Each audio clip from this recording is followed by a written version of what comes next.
Hi friends, welcome to Nandu's kitchen. இன்றைக்கி என்ன dish செய்ய போகிறேன்னு பார்த்தீங்கன்னா, இன்றைக்கி ஒரு வடை தாங்க.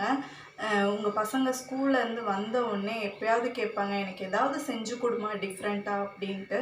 ஸோ அந்த மாதிரி டைமில் ஒரு 15 மினிட்ஸில் டக்குன்னு செய்கிற மாதிரி ஒரு வடை தான் இன்றைக்கி செய்ய போகிறோம். ரொம்ப டேஸ்ட்டாக இருக்குங்க, ரொம்ப சிம்பிள். இப்போ வாங்க அந்த சிம்பிளான வடையை எப்படி செய்யலான்னு பார்க்கலாம். வீடியோக்குள்ளே போகலாம்.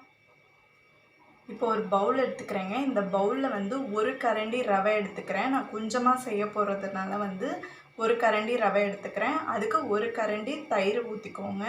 அது ஒரு 15 மினிட்ஸ் நல்லா ஊற வச்சுருங்க, நல்லா கலந்து. ஒரு கரண்டி ரவை எடுத்திருக்கேன். ஒரு கரண்டி தயிர் எடுத்துருக்கீங்க.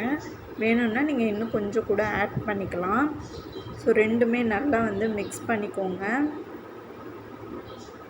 இது ரொம்ப சிம்பிளுங்க, டேஸ்டியாக இருக்கும். இப்போ இது நல்லா கலந்து விட்டு ஒரு 15 நிமிஷம் நல்லா மூடி வச்சிடலாம். இது ஊறுறதுக்குள்ளார இதுக்கு என்னென்ன தேவையோ அதெல்லாம் நம்ம கட் பண்ணி எடுத்து வச்சுக்கலாம்.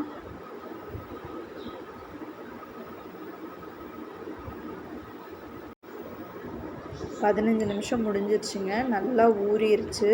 இப்போ இதுக்கு என்னென்ன போட்டுக்கலான்னு பார்க்கலாம். கொஞ்சமாக கொத்தமல்லி கட் பண்ணி போட்டுக்கிறேன்.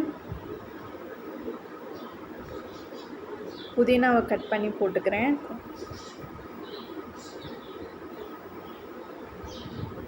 ஒரு 4 இலை கருவேப்பிலை,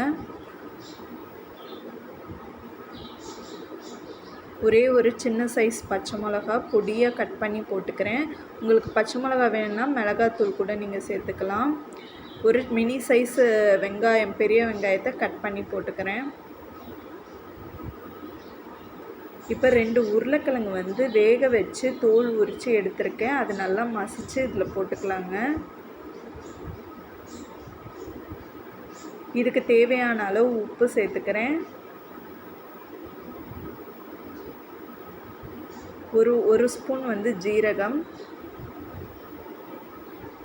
எல்லாம் போட்டு நல்லா மிக்ஸ் பண்ணிக்கோங்க.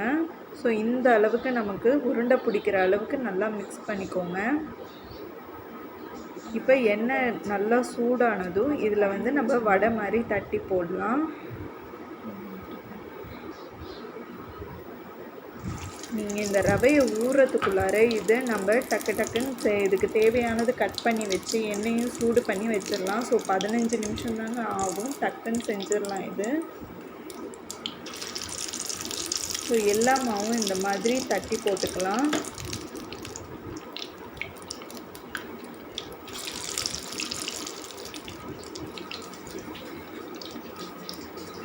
வடை போட்டதுக்கப்புறமா சிம்மில் வச்சுக்கோங்க, ஹை ஃப்ளேமில் வேணாம். உடனே கலந்து விட்டுறாதீங்க, ஒரு 2 நிமிஷம் கழித்து கலந்து விடுங்க. பாருங்கள், ஒன்று கூட உடையாமல் நல்லா வெந்து வருது.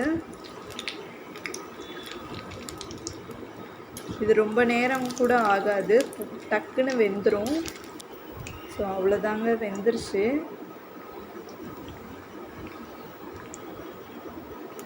இப்போ இது ஒரு தட்டில் எடுத்துக்கலாம். இதே மாதிரி எல்லா வடையும் எடுத்து வச்சுக்கலாங்க.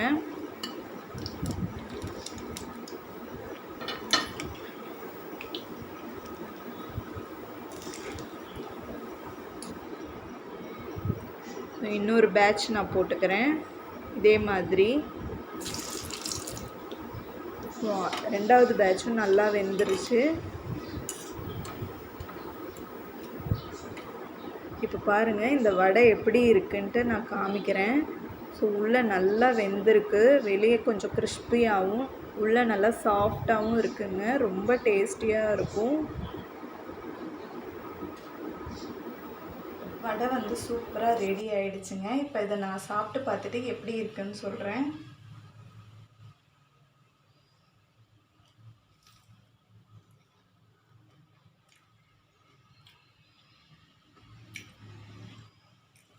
ரொம்ப சூப்பராக இருக்குங்க. உங்கள் பசங்களுக்கு ரொம்ப பிடிக்கும், கண்டிப்பாக ட்ரை பண்ணி பாருங்கள்.